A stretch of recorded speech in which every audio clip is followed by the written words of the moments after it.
And welcome back. Now, social networks are buzzing as we speak right now, and we do want all of your messages as they come through here, the sharing here, your thoughts about the late Tatu Nelson Mandela and how that has affected you as a person here in the country. All right, obviously various people coming into the studio here today just to share as well. We get some insight from them and we get to ask them questions as well that are relevant to their fields. And I think right now, though, certainly no different with regards to that, and that's why we've got who's here joining us. We've got filmmakers here in the studio, well-renowned, people in the arts, Kina Matoso as well, joining us. Welcome. Thank you for having us. Thank you for having us. As creative people, so let me start off with you. Just the effect overall as a creative individual, how has that impacted your life? As a documentary filmmaker, the most important virtues to me are courage and faith. Courage to do what I do, faith to believe that, whether I'm trying to raise money or to do something in terms of a subject matter, that it will all be fine. And I think that Utata has embodied that. And as an artist, that is what keeps me going. Courage is one of the most important virtues to have, but faith, he believed that one day people are going to be free. He believed that we're all going to be fine. And so us as artists, because it's not easy, it's very, very difficult being a documentary filmmaker. So you have to keep at it, you have to be, and I think that for me, courage and faith that has always sustained me, and data represents those two virtues. Akin, when it comes to being a creative, we give of ourselves, we give of our hearts, we express ourselves through our feelings, we articulate our emotions and the intentions that we have through that. It is a great loss that we're going through. You are a public figure, someone who is respected, but also someone who is very present within the social media networks and also throughout the industry as a whole. How do we express our mourning? How do we express our sorrow, but also maintain and make sure that we're very cognizant of the responsibility that we still have to uphold as creatives within the industry? Yeah, I think you've raised a good point. It is someone said a colossus has fallen, so a giant has left the mist. So for me, the comfort has been in his words. So they've been revisiting a lot of what he said as a shield of comfort, not only from an artistic point of view, but also from just a human being dealing with the loss of someone. And for me, he always, since I was a kid, my parents had on the bedroom wall that quote: "It's an ideal I'm prepared to die for." So if you imagine from about 6 years old, that's what what it meant to me was that you got to be committed. You have to live the committed life. You have to truly believe, and you have to truly take decisions like leadership. So I think to deal with it as an artist is to go, not so much what would he do, but just the idea that it's going to be all right, and also the belief that my life, I fought all my life for this particular moment, for us to be in this particular space with other people, but collectively, at a time when that kind of dream would probably be laughed at, you understand, in the 1960s, to say that we're going to run it here. And I think that belief is what allows me to deal with, the passing of such a great man. And I know, Siskoli, as a documentary filmmaker, and people have been trying to put together so many renditions or versions of what that was all about. Do you think they're going about it the right way? Do you think that there's an accurate depiction? There's just so much material. It's not for me to say, because I've also produced 2 documentaries on him. And I do think that we need to have a sense of integrity here. And what we have been confronted with is you have artists who have integrity and you've got those who are vultures. Do you know what I'm trying to say? How do you distinguish though? How do you distinguish? I think it's really about what it is that you as a person stands for. Mandela talks about success not being about making money, but it's about the freedom, the space of you to be able to do that. And I think that the whole bombardment of the images and the films and all of it's good in terms of the collective consciousness of especially our children who actually don't know who he is. But there has also been, vultures, on this, and sometimes it gets too much. And I'm in that space right now where I just want to be still. I've just been still, and what does this mean to me? And because that there has been criticism about whether, people preparing of when Utata is going to die. So this has been happening 3 years ago. And so it depends where you are at in terms of your own integrity as a person. But us as Abantu Bamnyama, we have a way of dealing no umuntu ushonile. And I think that we need to distinguish those who are very genuine about what is happening and those who are actually on a money-making frenzy. And it's that commodification of data, especially at this point in time, that I think is morally unacceptable. Akin, I think we also, Tatu Desmond Tutu, close his eyes and ask the question that resonated universally when he said, what do we do now without Utata? There's a huge responsibility when it comes to us and the arts and how we allow the world to see us as Africans. What do we do now? Do we regurgitate mass products with Utata's name, or do we find other ways to begin a new legacy, a new era, because today is the beginning of a new era without the colossal man. Yeah. I mean, I think, again, it's the thing of what did he stand for? What were the principles they stood for, and what were they fighting about? And I think that, she's alluded to it a little bit. Why are you doing what you're doing? What is it that he has said that has empowered? And I think the lesson for all of us is that when you think about what he did, what he stood for, what his colleagues stood for, the idea that a society should be just, non-sexist, non-racist, people must speak truth to power, I think those things are important. And more so today, in today's world. We have access to many more things, the social network, you know what I mean? So I think that the question that his passing does raise as artists and as human beings is what now? But for me, it's not so much what now, is that we're actually living the what now, because what he stood for. I mean, he was one of the few presidents who told George Bush at the time, with the war, that this is nonsense. A position which wasn't a favorable position at the time. Now, in retrospect, you know what I mean? So people come out of the woodworm, and for me, he was somebody who said what needed to be said at the time, whether you agreed with it or you didn't agree with it. So I think for us now is to take that courage and to not be scared to express yourself in the art, to express yourself as to what you're going, because otherwise, what's the point of all the fighting? If we want to talk about a truly democratic society, well, this is what it is. It means there'll be dissenting voices. It means that there'll be art that maybe we don't always agree with, but at the heart of it, let it exist, because people died and people fought so they could exist. And let's never ever take that for granted. Never. Sure. And I think you raise important issues, especially around data, making those decisions that are not seen to be popular. I mean, you talk about George W. Bush, and you're talking again about a Bill Clinton whose back was against the wall during the so-called impeachment, making pronouncements about Yasser Arafat or Libya or whatever it was. Now, that would be seen as the past. Now, so in terms of moving forward, the kids that are watching now, in terms of just redefining and refining what Madiba was about, so that they can espouse those values moving forward? Mandela said, and it's in his book, it's one of my favorite quotes, he said that this country is rich in minerals and gems that are found beneath its soil. But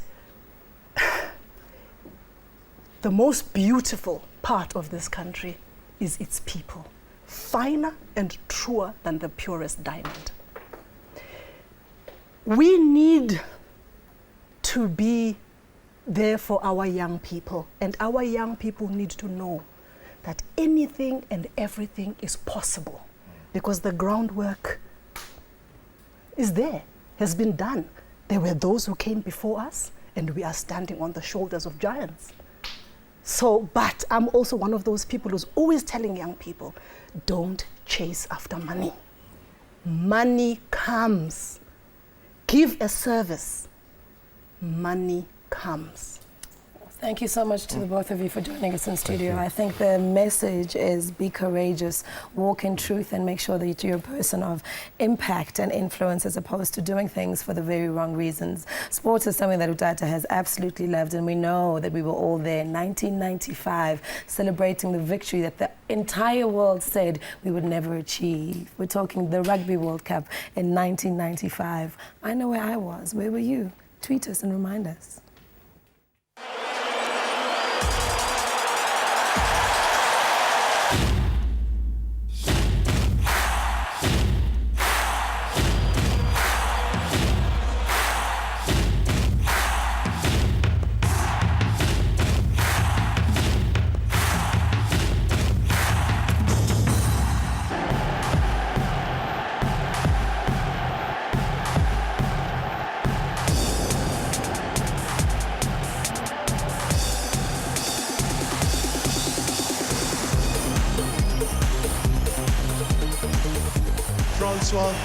And then we had 65,000 South Africans here today. Tremendous support. David, we didn't have 60,000 South Africans. We had 43 million South Africans. Prior to the World Cup, the idea of a triumphant Francois Pienaar making that comment was unbelievable. South Africa was only 1 year into its fragile democracy, rugby enjoyed minority support, and the Springboks were battling in international rugby.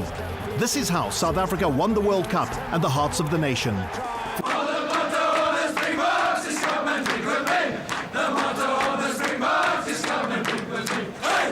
Life could never be the same after such a momentous occasion.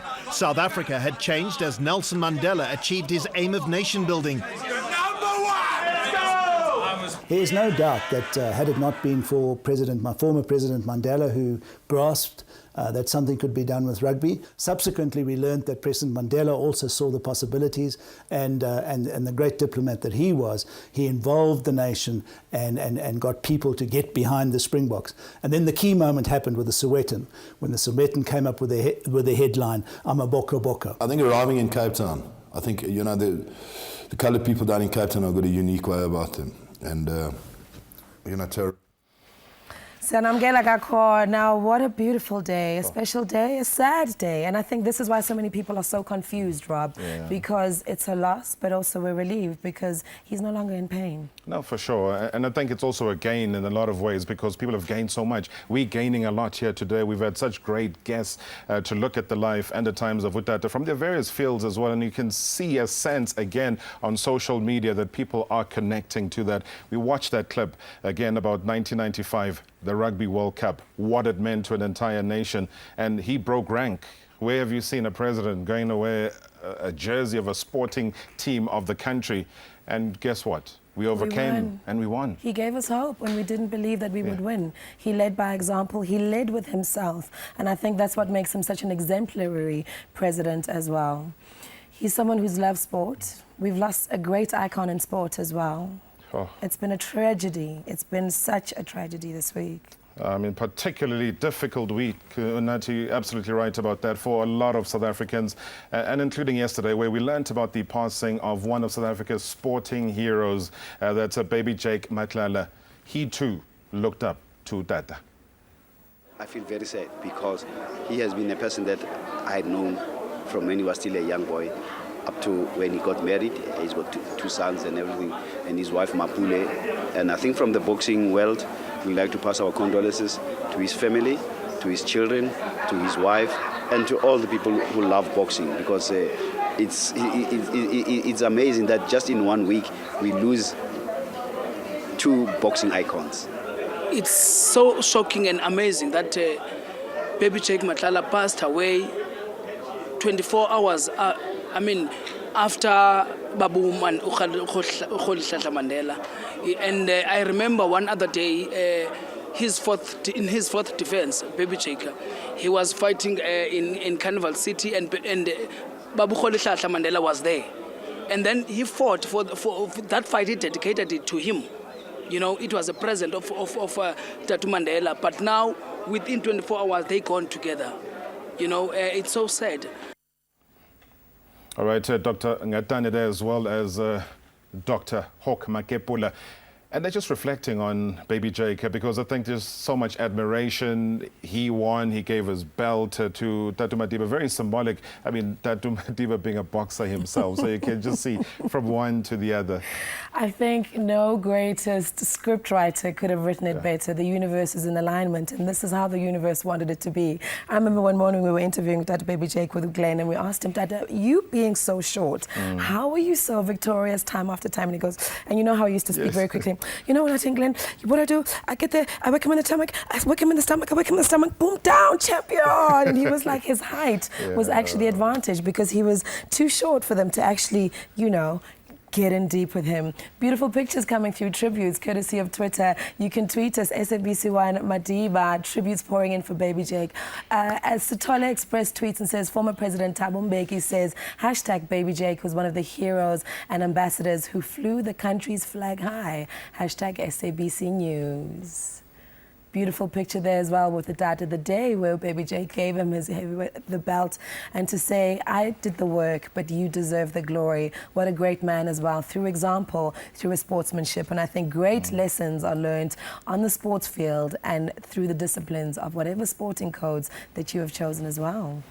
All right, and also T-Boy Mandela was saying that enjoying the show, and a big thank you to the Reverend for his wise words on forgiveness and love. Like I said, all of our guests have come through and have given messages that really have touched the heart as well. But not forgetting as well the sitting President of the United States of America, a man that will be in the country on Tuesday for the memorial service to be held at the FNB Stadium. Lots of heads of states will be here from the United Nations as well. Ban Ki-moon will also be here. In fact, he's on a flight as we speak, coming to South Africa. But let's hear, though, from the President of the United States of America. Here's Barack Obama. At his trial in 1964, Nelson Mandela closed his statement from the dock saying, I have fought against white domination, and I have fought against black domination. I have cherished the ideal of a democratic and free society in which all persons live together in harmony and with equal opportunities. It is an ideal which I hope to live for and to achieve. But if needs be, it is an ideal for which I am prepared to die. And Nelson Mandela lived for that ideal, and he made it real. He achieved more than could be expected of any man. And we've lost one of the most influential, courageous, and profoundly good human beings that any of us will share time with on this earth. He no longer belongs to us. He belongs to the ages. Through his fierce dignity and unbending will to sacrifice his own freedom for the freedom of others, Madiba transformed South Africa and moved all of us. His journey from a prisoner to a president embodied the promise that human beings and countries can change for the better. His commitment to transfer power and reconcile with those who jailed him set an example that all humanity should aspire to, whether in the lives of nations or our own personal lives. And the fact that he did it all with grace and good humor and an ability to acknowledge his own imperfections only makes the man that much more remarkable. I would study his words and his writings. The day he was released from prison gave me a sense of what human beings can do when they're guided by their hopes and not by their fears. And like so many around the globe, I cannot fully imagine my own life without the example that Nelson Mandela set. And so long as I live, I will do what I can to learn from him. To the people of South Africa, we draw strength from the example of renewal and reconciliation and resilience that you made real. A free South Africa at peace with itself. That's an example to the world. And that's Madiba's legacy to the nation that he loved. We will not likely see the likes of Nelson Mandela again. So it falls to us, as best we can, to forward the example that he set, to make decisions guided not by hate but by love, never discount the difference that one person can make, to strive for a future that is worthy of his sacrifice. Right, truer words there. There'll be no other Nelson Mandela. That's President Barack Obama just reflecting on the life and the times as well. And I'm sure South Africans once again will be ready to welcome him back to South Africa, as it happened early on this year. And no truer soldier. I mean, they met when he was still a Senate member, not really then a president at the time. And he's got so many fond memories as well of what he meant to him then. Also speaking so earnestly about the fact that he would not have been president himself had it not been for a man like Madiba who paved the way for him. And I think he set a great example. And it's humbling to see that a man of his stature, Barack Obama, can be so humbled as well and influenced by a village man from Equnu, our very own Udata from former Transkei. Sure. Mind-blowing. I know. And that's why this show is going to continue as well after the break, where we bring you more guests. And trust me, you want to hear from the next guest. She's dazzled not only South Africa, not only the African continent, but the world with what? Her magical voice. Stick around.